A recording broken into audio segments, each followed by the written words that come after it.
ॐ भूर्भुवः स्वः तत्सवितुर्वरेण्यं भर्गो देवस्य धीमहि धियो यो नः प्रचोदयात्। ॐ शांति शांति शांति। नमस्कार मेरे dear friends, my dear friends. This is fourth video on the Talks with Swami Vivekananda. I start the fourth video with the question put up by disciple. Disciple. But many people are of opinion nowadays, sir, that with the increase of wandering monks in the country, much harm has been done to its material progress. They assert it on the ground that these monks idly roam about depending on householders for their living, that these are of no help to the cause of social and national advancement. Swamiji, but will you explain to me first what is meant by the term material or secular advancement? Disciple, yes, it is to do as people in the West are doing by securing these necessities of life through education and promoting through science such objects in life as commerce, industry, communications, and so on. Then Swamiji replies, but can all these be ever brought about if real rajas are not, or rajas is not awakened in man? Wandering all over India, nowhere I found this rajas manifesting itself.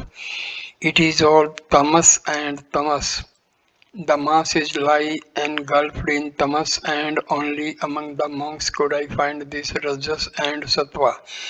These people are like the backbone of the country.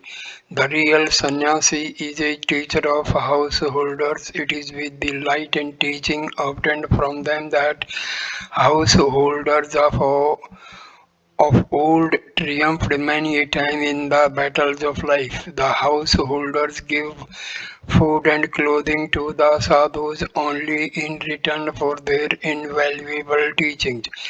Had there been no such mutual exchange in India, her people would have become extinct like the American Indians by this time.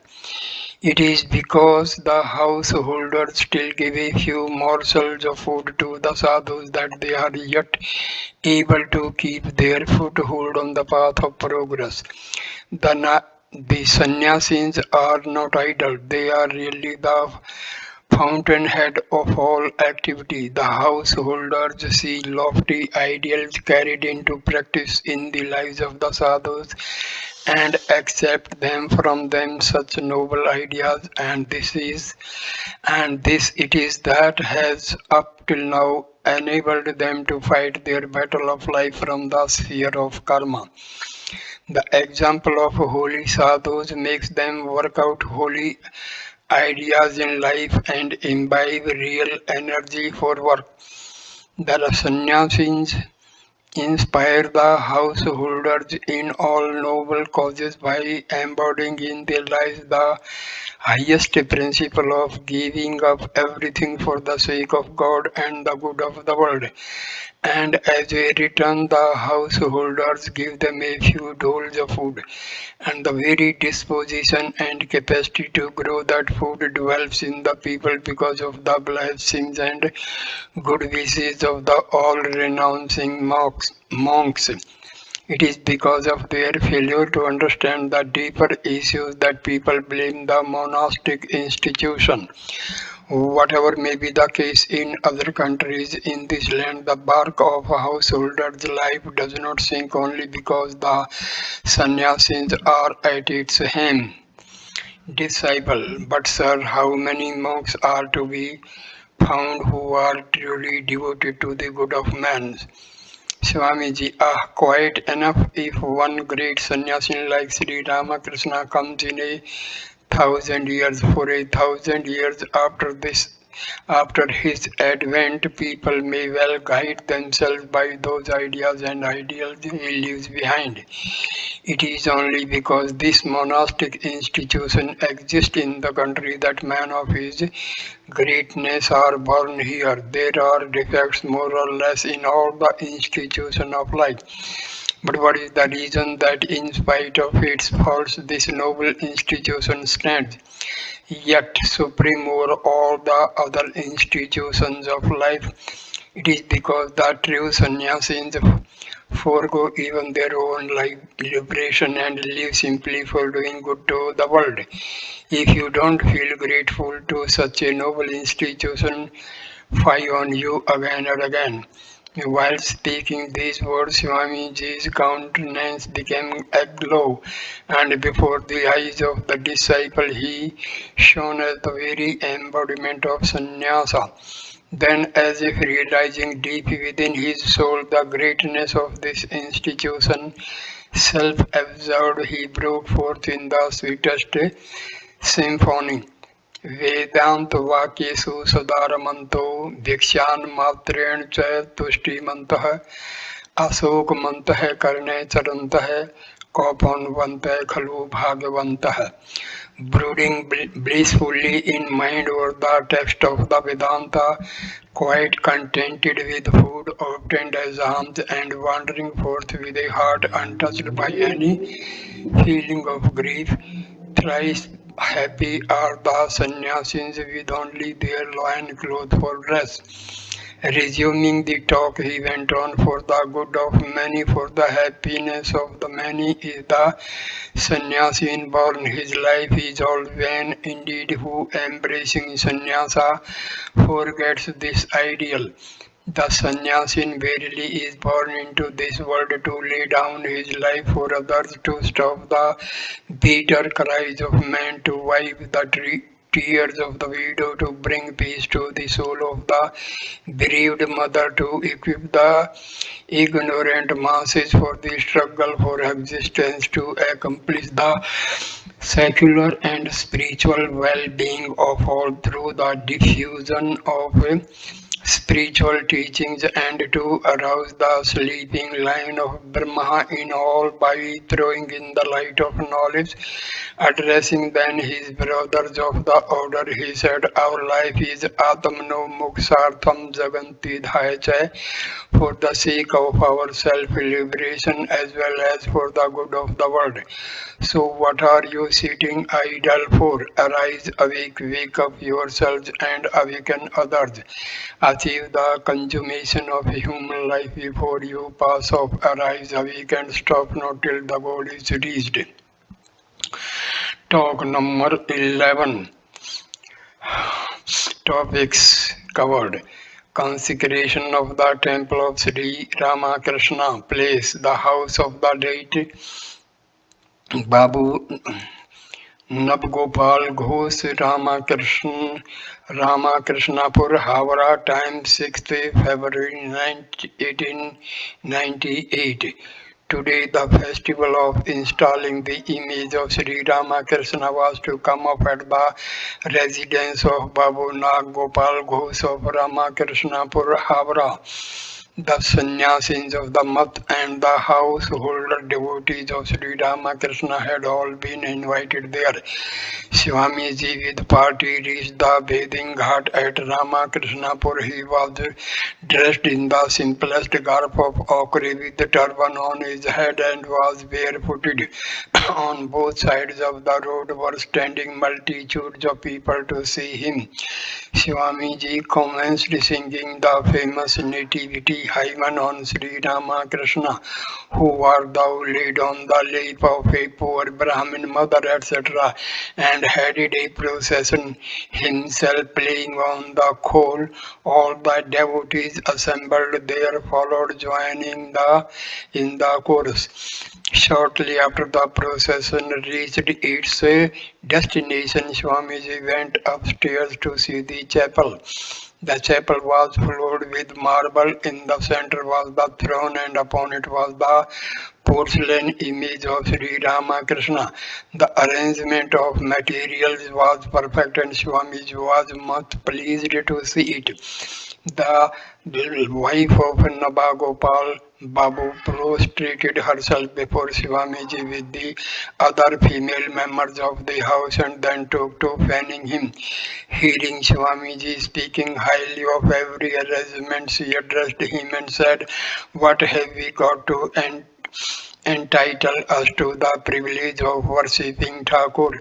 A poor home and poor means. Do bless us please by installing him here out of your own kindness." In reply to this, Swamiji jocosely said, "Your Thakur never had in his 14 generations such a marble-floored house to live in. He had his birth in that rural thatched cottage and lived his days on indifferent means. And if he does not live here so excellently served, where else should he live?" Swamiji's words made everybody laugh out.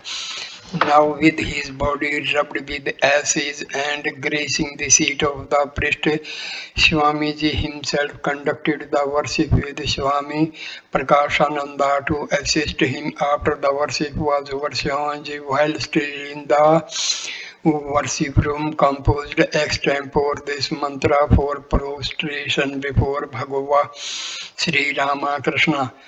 स्थापकाय च धर्मस्य सर्वधर्म स्वरूपिणे अवतार वरिष्ठाय रामकृष्णाय ते नमः. I bow down to Ramakrishna, who established the religion, embodying in himself the reality of all religions and being thus the foremost of divine incarnations. All prostrated before Sri Ramakrishna with this mantra. In the evening, Swamiji returned to Bagh Bazar. Talk number 12.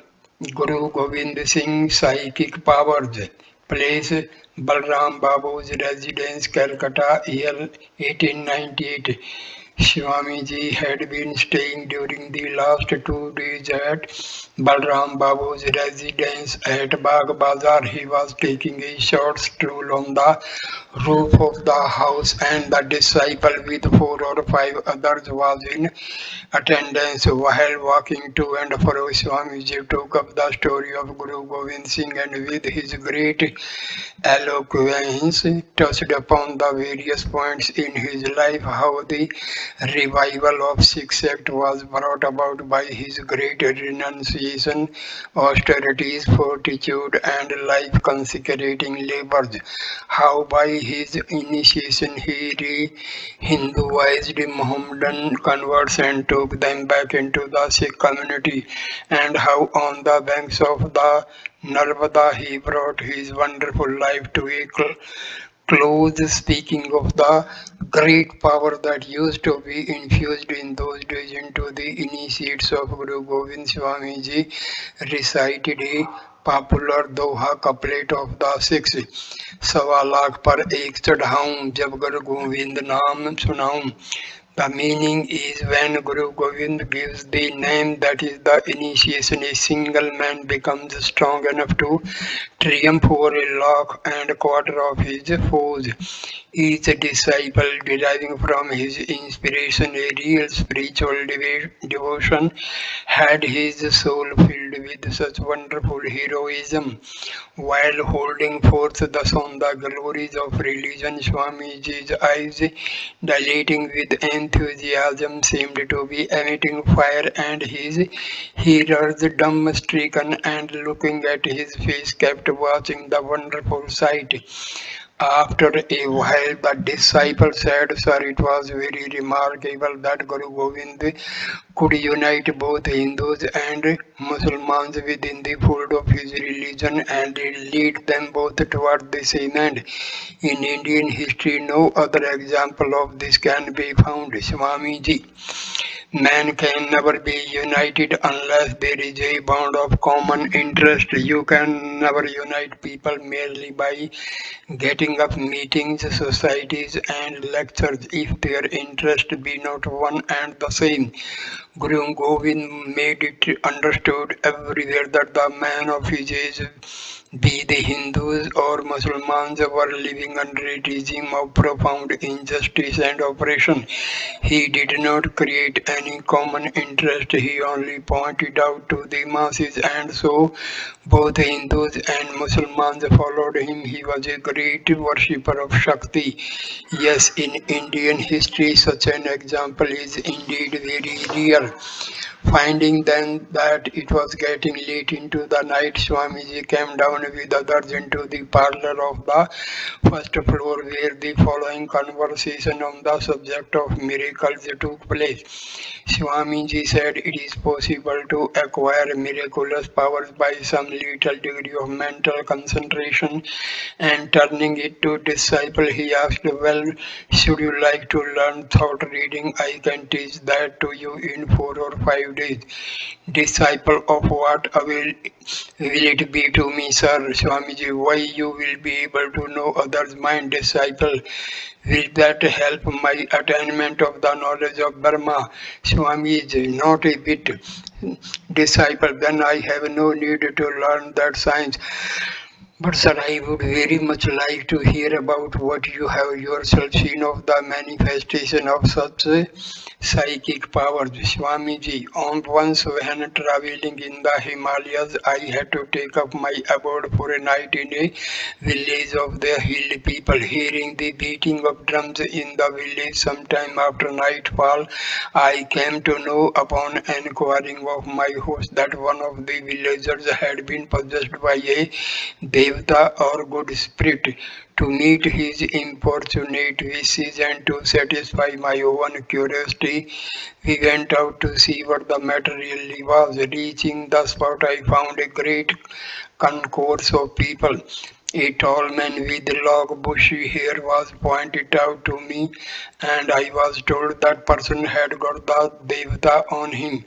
I noticed an axe being heated in fire close by the man, and after a while I found the red hot thing being seized and applied to parts of his body and also to his hair. But wonder of wonders, no part of his body or hair thus branded with the red hot axe was found to be burnt, and there was no expression of any pain in his face. I stood mute with surprise. The headman of the village meanwhile came up to me and said, Maharaj, please exorcise this man out of your mercy. I felt myself in a nice six-foot mood to do something. I had to go near the possessed man. Once there, I felt a strong impulse to examine the axe rather closely, but the instant I touched it, I burnt my fingers.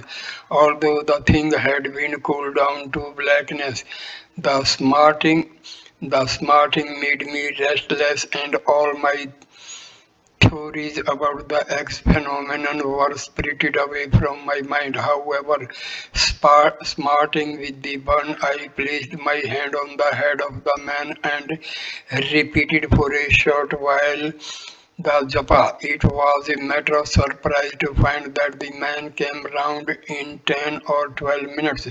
Then, oh, the gushing reverence the villagers showed to me. I was taken to be some wonderful man, but all the same, I could not make any head or tail of the whole business. So, without a word, one way or the other, I returned with my host to his hut. It was about midnight, and I went to bed. But what with the smarting burn in the hand and the impenetrable puzzle of the whole affair, I could not have any sleep that night. Thinking of the burning axe falling to harm living human flesh, it occurred again and again to my mind. There are more things in heaven and earth harass you than are dreamed of in your philosophy. Decide, but could you later on even explain the mystery, sir? Swamiji, no, the event came back to me in passing just now, and so I related it to you.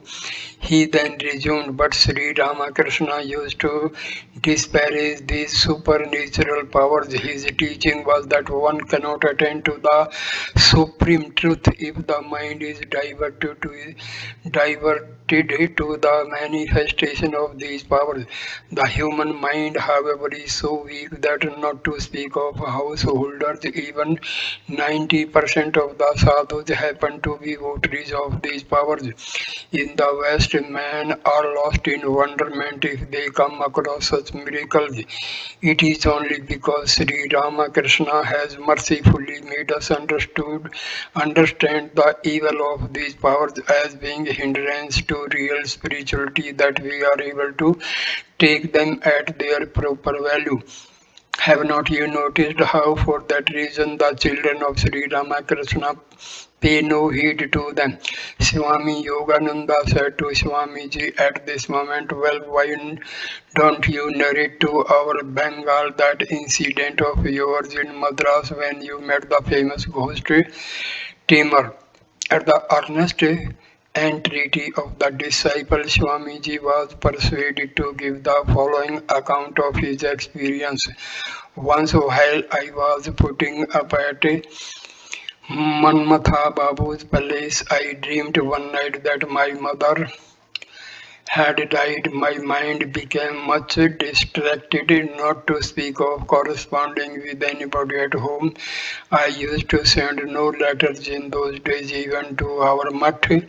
The dream being disclosed to Manmatha, he sent a wire to Calcutta to ascertain facts about the matter, for the dream had made my mind uneasy on the one hand, and on the other our Madras friends, with all arrangements ready, were insisting on my departing for America immediately, and I felt rather unwilling to leave before getting any news of my mother.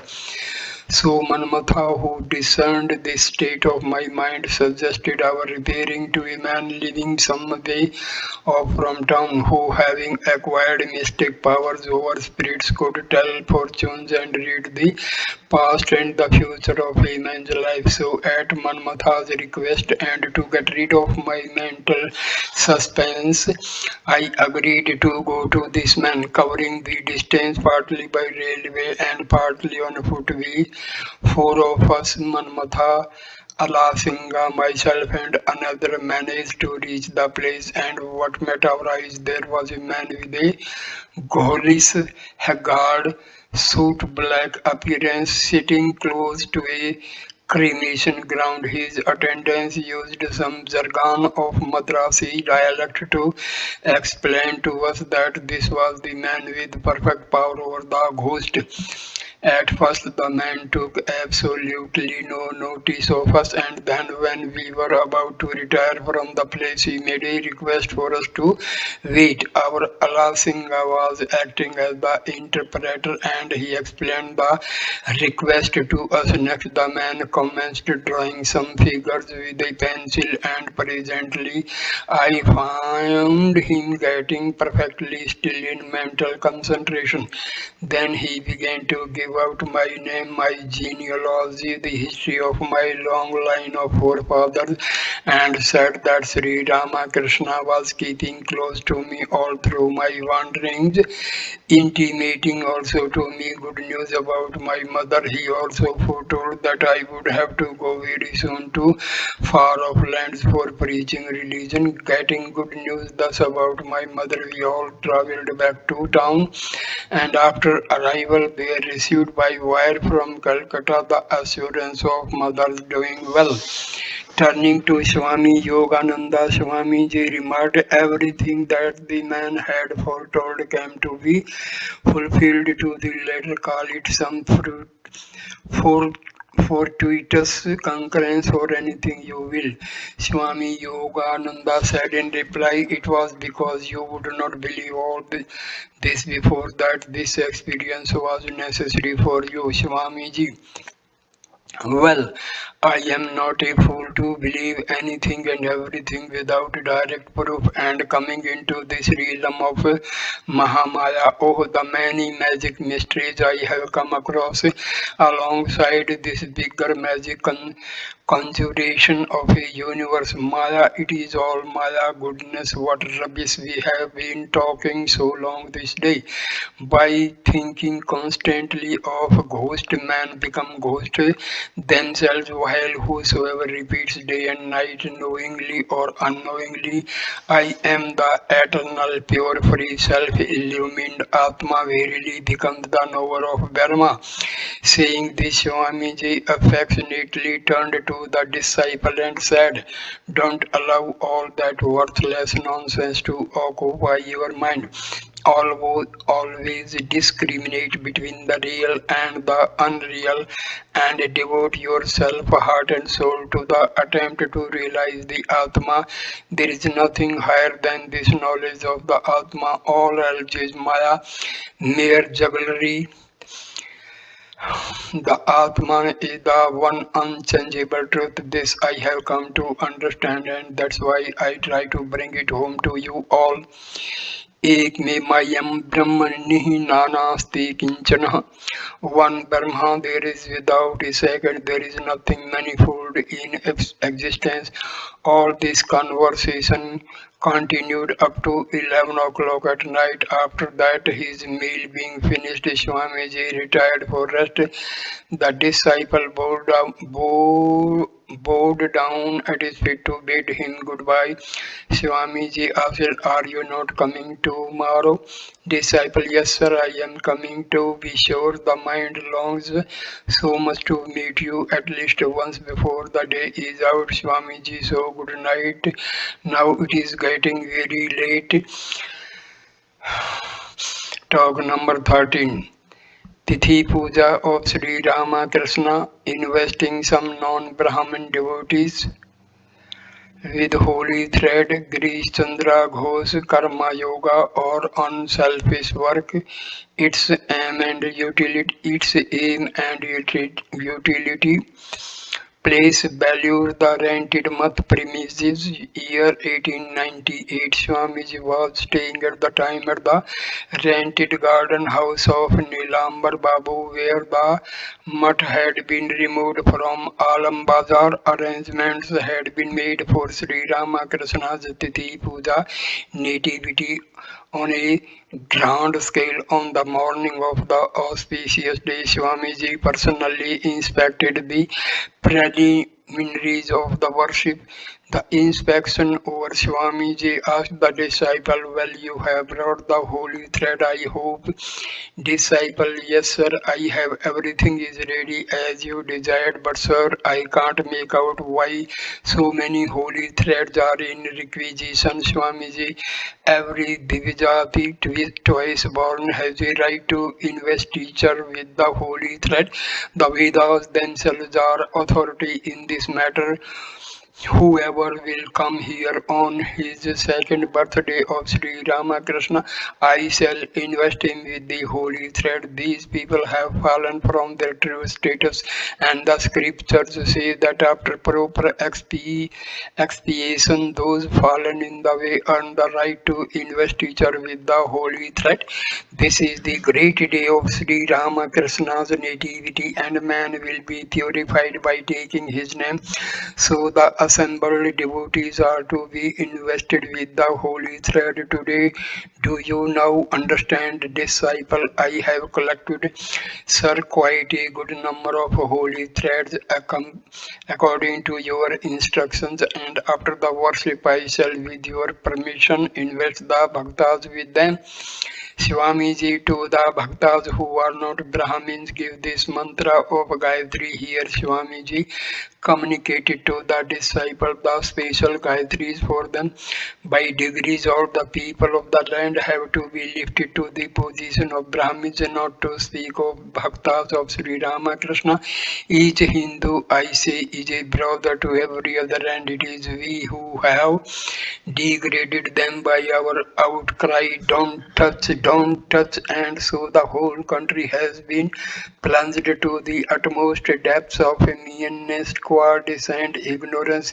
These men have to be uplifted, words of hope and faith have to be proclaimed to them.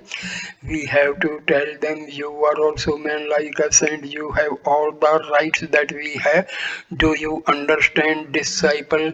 Yes, sir, it should be so. Swamiji now ask those who will take the holy thread to finish their bath in the Ganges. Then, after prostrations before Sri Ramakrishna, they will have their investiture about 40 to 50 bhaktas, then duly received the Gayatri from the disciple and were invested with the holy thread. When receiving them, Swamiji's face beamed with profound delight. A little after this, Srijat Grish Chandra Ghosh arrived at the mutt from Calcutta. Now arrangements for music were made at the desire of Swamiji, and sannyasis of the mutt decorated Swamiji as a yogi. Swamiji now chanted with the sweetest intonation to the accompaniment of these of the Tanpura, the Sanskrit hymen beginning with Kojantam Ram Rameti, repeated in a low tone the name of Rama, etc. And when the chanting came to a close, he went on repeating with exquisite charm and holy words, Ram Ram Sri Ram Ram. His eyes were half closed, and the natural sublimity of his countenance seemed today to have deepened a hundredfold. Everything remained spellbound for over half an hour. Talks with Swami Vivekananda. After the chanting of Sri Rama's name, Swamiji continued to sing a song of Tulsidas on Sri Ramachandra in the same intoxicated strain of mind. Then other music followed. After this, Swamiji suddenly took to putting off all the decorations he had on his person and began to dress Grease Babu with them. Then he declared, Brahmansa Deva used to say, our brother is the incarnation of Bhairava. There is no distinction between him and us. Grease Babu sat speechless all the time. A piece of Gairva cloth was also brought and he was draped in it and uttered no word of remonstrance, for he had merged himself fully today in the wishes of his brother disciples. Swamiji now said, well, GC, you are to speak to us today about Thakur, and all of you, turning all round himself, sit quiet and attentive. Even then, Grease Babu sat motionless, voiceless like marble, absolutely lost in joy. And when at last he opened his lips, he did so to say, ah, what can this humble self speak of our Lord of unbounded mercy? Verily, in this alone I realize that mercy that to me, this lowly creature, he has extended the privilege of sitting and mixing on the same footing with you, sannyasis pure from your childhood who have renounced all lust and lucre. While speaking thus, the words choked in his throat and he could not speak any more. After this, some pieces of Hindi music were rendered by Swamiji. The devotees were now called to partake of refreshments. After refreshment, Swamiji came and took a seat in the parlor on the ground floor, and all the many visitors sat round him. According to a householder friend who had his investiture with the holy thread, That day Swamiji said, really you all belong to the twice born caste, only it is long since you lost your status. From this day again you become the twice born. Repeat the Gayatri at least 100 times daily. Won't you? The householder expressed his assent. Meanwhile, Sri Jat Mahendranath Gupta Master Mahasaya or M appeared on the scene. Swamiji cordially received him and made him take his seat. Master Mahasaya said, Swamiji, this is the anniversary of Sri Ramakrishna's birthday, so you shall have to relate to us something about him. Master Mahasaya bent his head down smilingly in reply. Just now it was announced that Swami Akhandananda had come from Murshidabad with two pan, pan, pantuas which weighed 1 pound and a half. All of us hurried to see these prodigious pantuas. When they were shown to Swamiji, he said, take them up to the chapel for offering. Making Swami Akhandananda the subject of his remarks, Swami said to the disciple, mark you what a great hero he is in work of fear, death, and the like. He has no cognizance, doggedly going on doing his own work for the welfare of the many, for the happiness of the many. Disciples, sir, that power must have come to him as the result of a good deal of austerities. Swamiji, true power comes of austerities, but again, working for the sake of others itself constitutes tapasya, practice of austerity. The Karma Yogins regard work itself as a part of tapasya, as on the one hand, the practice of tapasya intensifies altruistic feelings in the devotee and actuate him to unselfish work, so also the pursuit of work for the sake of others carries the worker to the last fruition of tapasya, namely the purification of the heart, and leads him thus to the realization of the Supreme Atma. Disciple, but sir, how few of us can work wholeheartedly for the sake of others from the very outset? How difficult it is for such broad-mindedness to come at all as will make man sacrifice the desire for their own happiness and devote their lives for others. Swamiji, and how many have their minds going after tapasya with the attraction for lust and lucre working the other way. How many long for the realization of God? In fact, disinterested work is quite as difficult as tapasya. So you have no right to say anything against those who go in for work in the cause of others. If you find tapasya to be to your liking, well, go on with it. Another may find work as congenial to him, and you have no right to make a prohibition in his case. You seem to have the settled idea in your mind that work is no tapasya at all. Disciple, yes sir, before this I used to mean quite a different thing by tapasya. Swamiji, as by continuing our religious practices we gradually develop a certain determined tendency for it.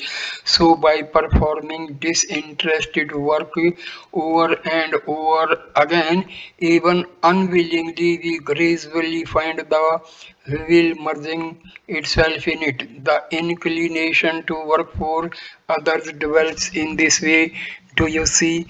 Just do some such work even though unwillingly, and then see if the actual fruit of tapasya is realized within or not. As the outcome of work for the sake of others, the angularities of the mind get smoothened Down-end men are gradually prepared for sincere self-sacrifice for the good of others. Disciple, but sir, what is the necessity at all for doing good to others?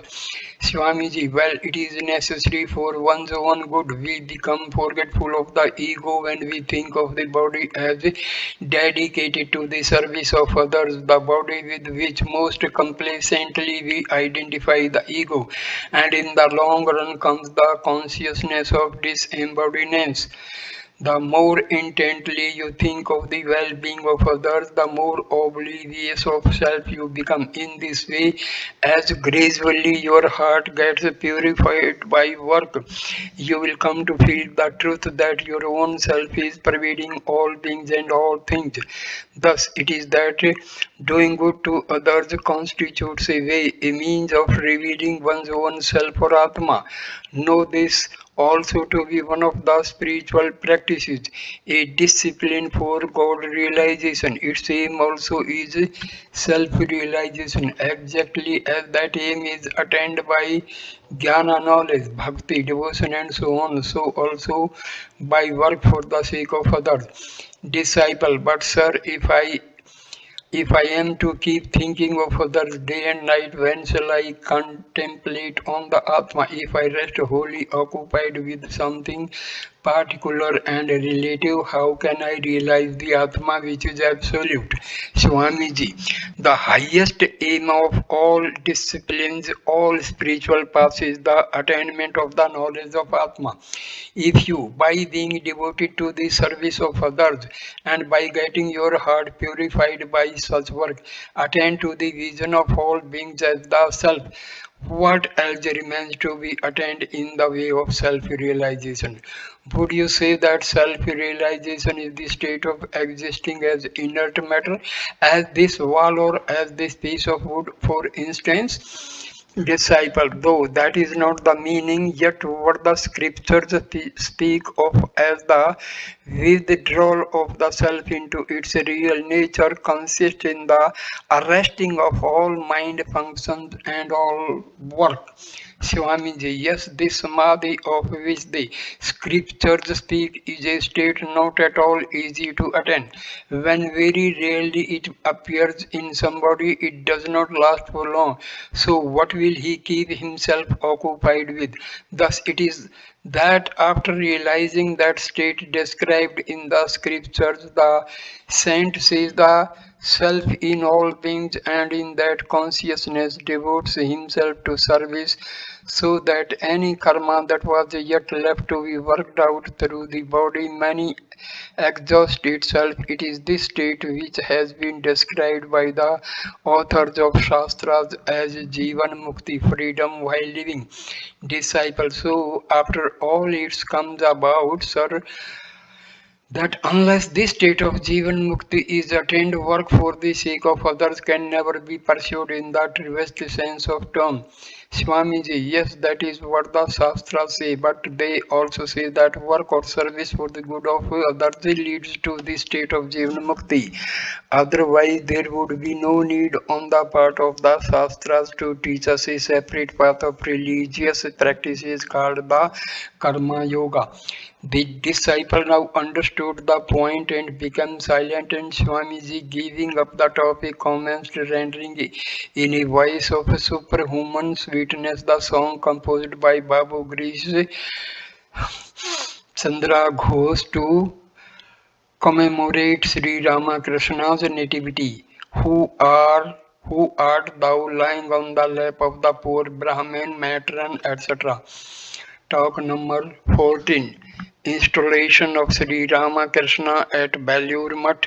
Shankaracharya Buddha, cause of the downfall of Buddhism, influence of pilgrimage, different methods of worship.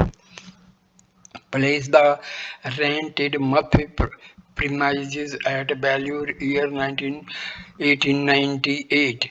Today, Swamiji is to perform a sacrifice and install Sri Ramakrishna on the site of the new mutt. The disciple has been staying at the mutt since the night before with a view to Witnessing the installation ceremony in the morning, Swamiji had his bath in the Ganges and entered the worship room. Then he made offerings to the consecrated Paduka of Sri Ramakrishna and fell to meditation. Meditation and worship for preparations were now made for going to the new mutt premises. Swamiji himself took on his right shoulder the ashes of Sri Ramakrishna's body preserved in a copper casket and led the van. The disciple in company of the other sannyasis brought up the rear. There was the music of bells and conches on his way. Swamiji said to the disciples, Sri Ramakrishna said to me, wherever you will take me on your shoulders, there I will go and stay, be it under a tree or in a hut. It is therefore that I am myself carrying him on my shoulder to the new mutt grounds. Know it for certain that Sri Ramakrishna will keep his seat fixed there for the welfare of the many for a long time to come. Disciple, when was it that he said this to you? Swamiji, pointing to the sadhus of the mutt, didn't you hear from them? It was at the Kasipur garden. Disciple, I see. It was on this occasion, I suppose, that the split took place between Sri Ramakrishna's sannyasi and householder disciples regarding the privilege of serving him. Swamiji, yes, but not exactly a split. It was only a misunderstanding, that's all. Rest assured that among those that are Sri Ramakrishna's devotees and have truly obtained his grace, there is no sect or schism. There cannot be they householders or sannyasis. As to that kind of slight misunderstanding, do you know what it was due to? Well, each devotee colored Sri Ramakrishna in the light of his own understanding, and each forms his own idea of him from his peculiar standpoint. He was as it were a great sun, and each one of us is eyeing him as it were through a different kind of colored glass and coming to look upon that one sun as party-colored. Of course, it is quite true that this leads to schism in course of time, but then such schisms rarely occur in the lifetime of those who are fortunate enough to have come in direct contact with an avatara. The effulgence of that personality who takes pleasure only in his self dazzled their eyes and sweeps away pride, egotism, and narrow-mindedness from their minds. Consequently, they find no opportunity to create sects and party factions. They are content to offer him their hearts worship, each in his own fashion. Disciple, so do the devotees of the Avatara then view him differently, notwithstanding their knowing him to be God? And does this lead to the succeeding generations of their followers to limit themselves within narrow bounds and form various little sects? Swamiji, quite so. And sects are bound to form in course of time.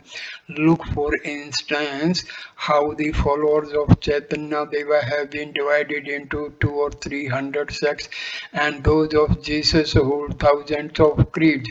But all those sects without exception follow Chaitanya Deva or Jesus and none else. Disciple, then perhaps Sri Ramakrishna's followers too will be divided in the course of time into various sects, Swamiji. Well, of course, but then this mutt that we are building will harmonize all creeds, all standpoints, just as Sri Ramakrishna held highly liberal views. This mutt too will be a center for propagating similar ideas. The blazing lights of universal harmony that will emanate from here will flood the whole world. While all this was going on, the party reached the mutt premises. Swamiji took the casket down from his shoulder, placed it on the carpet spread on the ground, and bowed before it, touching the ground with his forehead. Others too followed suit. The Swamiji again sat for worship. After going through the puja, he lighted the sacrificial fire, made oblations to it, and himself cooking paisa milk rice with sugar with the help of his brother disciples offered it to Sri Ramakrishna. Probably also he initiated certain householders on the spot that day. All this ceremony being done, Swamiji cordially addressed the assembled gentlemen and said, "Pray to all of you, heart and soul, to the holy feet of Sri Ramakrishna, that the great avatara of this cycle, that he may, for the welfare of the many and for the happiness of the man, Bahujan Hitaya, Bahujan Sukhaya, reside in this holy spot from this day for a great length of time and ever continue to make it the unique center of harmony amongst all religions."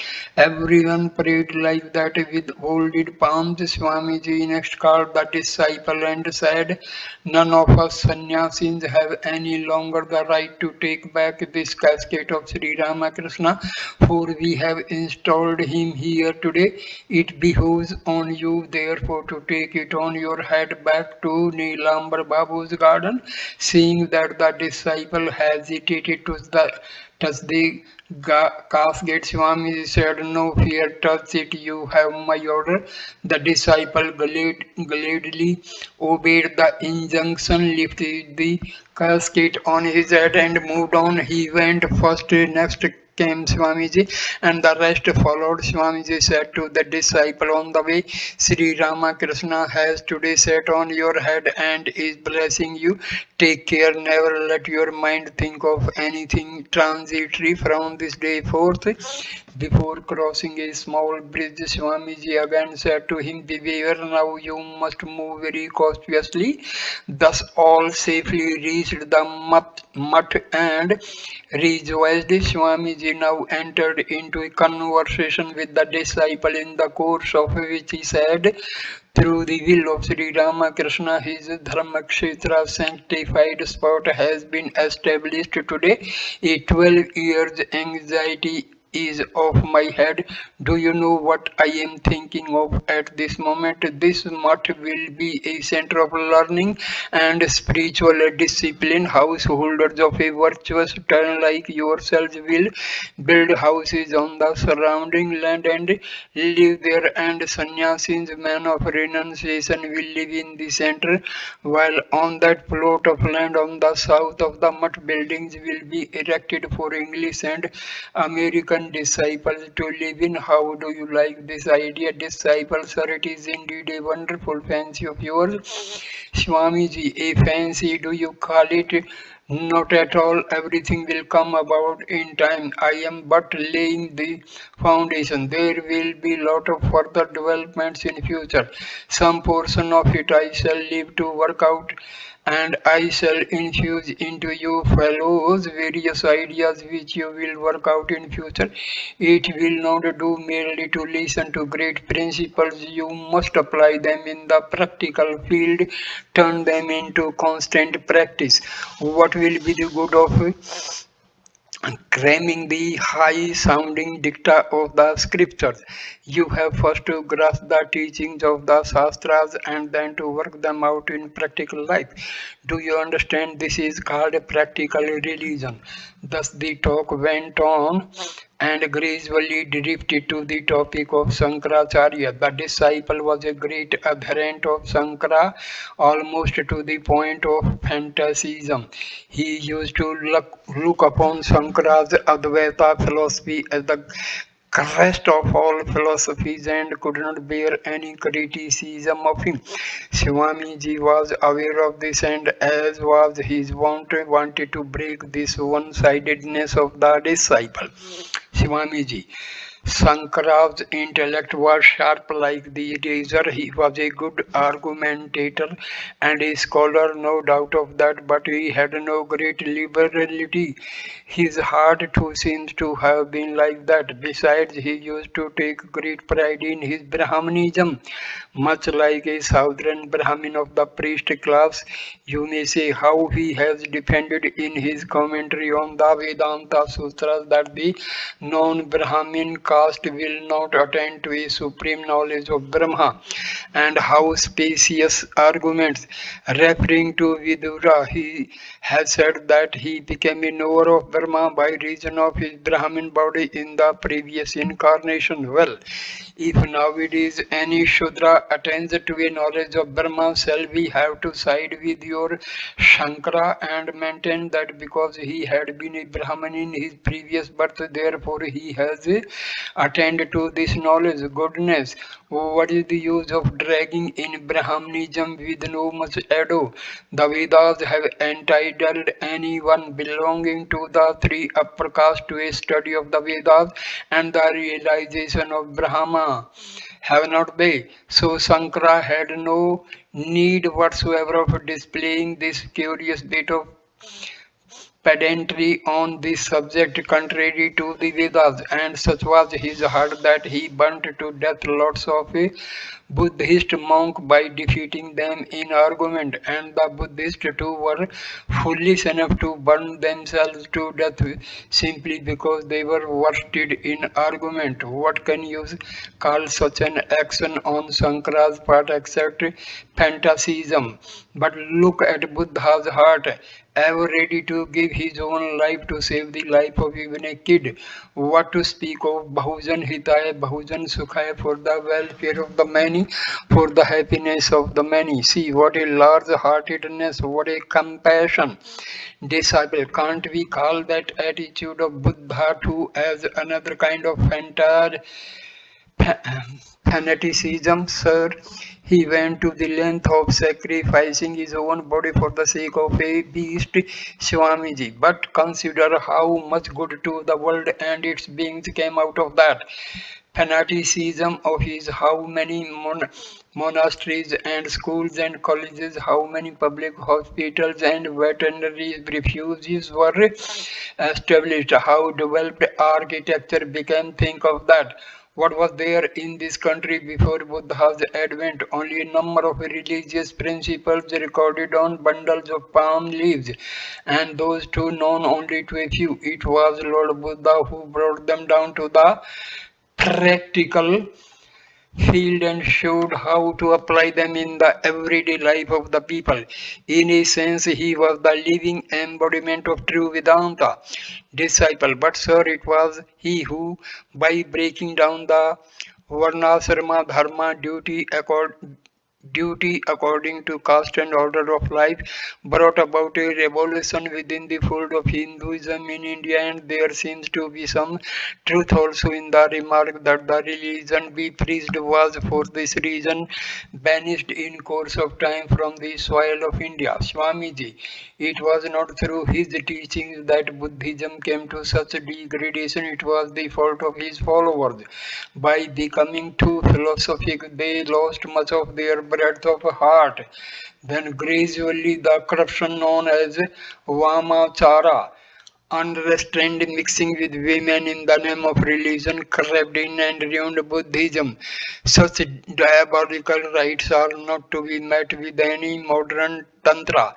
One of the principal centers of Buddhism was Jagannath Puri, and you have simply to go there and look at the abominable figures carved on the temple walls to the convinced of this. Puri has come under the sway of the Vaishnavas since the time of Ramanuja and Sri Chaitanya. Through the influence of great personages like these, the place now wears an altogether different aspect. Disciples, sir, the Shastras tell us of various special influences attaching to places of pilgrimage. How far is this claim true? Swamiji, when the whole world is form universal of the eternal Atma, the Ishvara, what is there to wonder at the special influence attaching to particular places? There are places where he manifests himself specially. either spontaneously or through the earnest longing of pure souls and ordinary men. If he visits those places with eagerness, attains his and quite easily. Therefore, it may lead to the development of the self in time to have recourse to holy places. But know it for certain that there is no great tirtha, holy spot than the body of man. Nowhere else is the Atma so manifest as here. That car of Jagannath that you see is but a concrete symbol of this corporeal car. You have to behold the Atma in this car of the body. Have not you read? Atmanam Rathin Virjihi. Know the Atma to be seated on the chariot, etc. Madhve Vamanamason Visve Deva Upasate. All the gods worship the Vamana, the supreme being in a diminutive form, seated in the interior of the body. The sight of the Atma is the real vision of Jagannatha, and the statement Rathe च Vamanam drashta punarjanam ne vidyate. Seeing the Vamana on the car, one is no more subject to rebirth. Means that if you can visualize the Atma which is within you and disregarding which you are always identifying yourself with this curious mass of matter, this body of yours, if you can see that, then there is no more rebirth for you. If the sight of the Lord's image on a wooden frame were confirm liberation on people, then crores of them would be liberated every year, especially with such facility of communication by rail nowadays. But I do not mean to say that the notion which devotees in general entertain towards Sri Jagannatha is either nothing or erroneous. There is a class of people who gradually rise to higher and higher truths with the help of that image. So it is an undoubted fact that in and through that image there is a special manifestation of the Lord. Disciple, sir, are there different religions than for the ignorant and the wise? Swamiji, quite so. Otherwise, why do your scripture go to such lengths for the specification of the qualifications of an aspirant? All is truth, no doubt, but relative truth different in degrees. Whatever man knows to be truth is of a like nature. Some are lesser truths, other higher ones in comparison to them, while the absolute truth is God alone. This Atma is altogether dormant in matter in man, designated as a living being. It is partially conscious, while in personages like Sri Krishna, Buddha, and Sankara, the same Atma has reached the superconscious stage. There is a state even beyond that which cannot be expressed in terms of thought or language. Avang Manso Gocharam. Disciples, sir, there are certain bhakti sects who hold that we must practice devotion by placing ourselves in a particular attitude or relation with God. They do not understand anything about the glory of the Atma and so forth, and exclusively recommend this constant devotion attitude. Shivanji, what they say is true to their own case. By continued practice along this line, they too shall feel an awakening of Brahma within them. And what we sannyasis are doing is another kind of practice. We have renounced the world, so how will it suit us to practice by putting ourselves in some worldly relation, such as that of mother or father or wife or son and so forth, with God? To us, all these ideals appear to be narrow. Of course, it is very difficult to qualify for the worship of God in His absolute, unconditioned aspect. But must we go in for poison because we get no nectar? Always talk and hear and reason about this Atma. By continuing to practice in this way, you will find in time that the lion, Brahma, will wake up in you too. Go beyond all those relative attitudes, mere sports of the mind. Listen to what Yama says in the Katha Upanishad. Uttishtat Jagrit Prapahvara Nidbhodataha. Arise, awake, and stop not till the goal is reached. Here the subject was brought to a close. The bell for taking prasada rang, and Swamiji went to partake of it, followed by the disciple. So I And the video here, the next video will start with the talk number 15. So thank you my dear friends for watching this video. Please like, comment and share the video and subscribe the channel. Thanks a lot. Namaskar. Namaste.